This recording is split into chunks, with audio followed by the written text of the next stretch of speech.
और कोरोना से जुड़ी हुई एक और बहुत बड़ी खबर आपको बता दें, पंजाब सरकार ने कोविड एडवाइजरी जारी कर दी है। पंजाब सरकार ने एडवाइजरी में अस्पतालों में डॉक्टर्स, मेडिकल स्टाफ, मरीजों और उनके परिजनों के लिए मास्क पहनना अनिवार्य कर दिया है। साथ ही लोगों को मास्क पहनने और भीड़ भाड़ वाले इलाकों से दूरी बनाए रखने की भी हिदायत दे दी है। वहीं सर्दी, खांसी, जुकाम और सांस लेने में तकलीफ होने पर तुरंत डॉक्टर से संपर्क करने की अपील की है। यानी कि कोई भी लक्षण अगर आपको दिखाई देता है तो तुरंत आप डॉक्टर के पास जाएं और जरूर अपनी जांच करवाएं, क्योंकि हो सकता है कि लगातार बढ़ता कोरोना आप तक भी पहुंच गया हो। लेकिन अगर आप किसी भीड़ भाड़ वाली जगह पर जा रहे हैं तो यह भी सख्त हिदायत पंजाब में दे दी गई है कि आप सोशल डिस्टेंसिंग को बनाए रखें और दूसरा मास्क पहनना अनिवार्य कर दिया गया है। अब देश के कई राज्यों में कोरोना बहुत तेजी के साथ फैलता जा रहा है। केंद्र सरकार पहले ही कोरोना पर एडवाइजरी जारी कर चुकी है। इस बीच पंजाब सरकार ने भी एडवाइजरी जारी कर दी है। अब आइए आपको ग्राफिक्स के जरिए बताते हैं कि मान सरकार ने लोगों को इस कोरोना से बचने के लिए क्या क्या हिदायत दी है, इसमें क्या कहा गया है।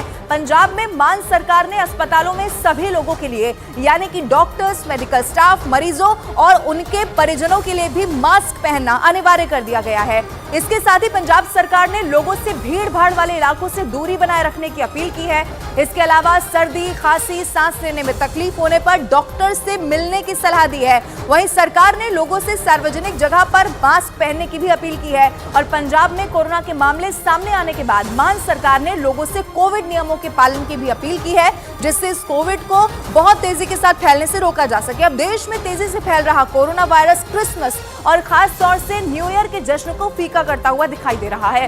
देश के कई राज्यों से कोरोना के रोजाना मामले सामने आ रहे हैं। अब शुक्रवार यानी कि एक दिन पहले की बात करें तो 300 से ज्यादा कोरोना के नए केसेस दर्ज किए गए हैं। अब चलिए आपको ये बताते हैं कि देश के किस राज्य में कितने केसेस दर्ज किए गए हैं, कहां पर क्या स्थिति है।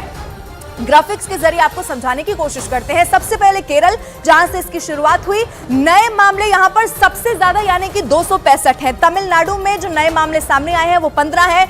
इसके अलावा कर्नाटक में आप देखिए, कर्नाटक में भी 13 मामले सामने आ चुके हैं।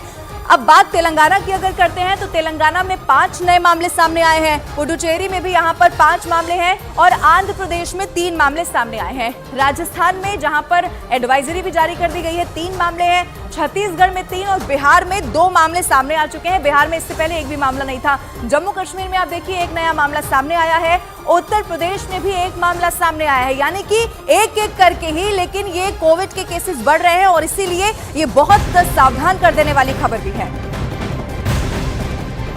और इन सब के बीच एक और बड़ी खबर आपको बता दें, देश भर से कोरोना के मामले सामने आने के बाद से हड़कंप मचा हुआ है। इस बीच राज्य सरकारें कोरोना के हालात पर बैठक कर रही है ताकि कोविड को फैलने से रोका जा सके। बिहार में नीतीश सरकार तो आंध्र प्रदेश में मुख्यमंत्री जगन मोहन रेड्डी ने बैठक की है और अधिकारियों को कोरोना के नए वेरिएंट पर कई सारे दिशा निर्देश दे दिए हैं। 2 तस्वीरें आपकी टीवी स्क्रीन पर हम आपको दिखा रहे हैं। एक तरफ आप देखिए बिहार की सरकार यहां पर पूरी तरीके से चिंतित दिखाई दे रही है, तो दूसरी तस्वीर आपकी टीवी स्क्रीन पर आंध्र प्रदेश के सीएम की तरफ से भी बैठक की गई।